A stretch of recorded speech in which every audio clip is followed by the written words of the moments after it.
గిరిజనులు పూర్వం ప్లేట్లు గ్లాసులు లేని కాలంలో భోజనం చేసే విధానం చాలా ప్రకృతి సిద్ధమైనది.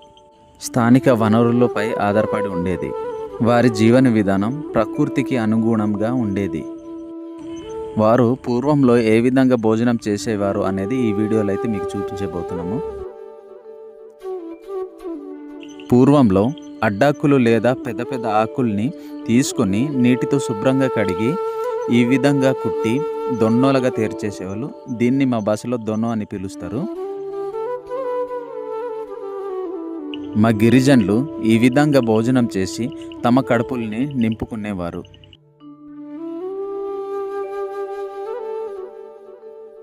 అలాగే పూర్వంలో గ్లాసులు లేని సమయంలో ఇలాగ అడ్డాకులతో లేదా కొబ్బరి చిప్పలతో గ్లాసులు తయారు చేసుకునేవారు. ఆ గ్లాసులతోటే దాహం తీర్చుకునేవాళ్ళు.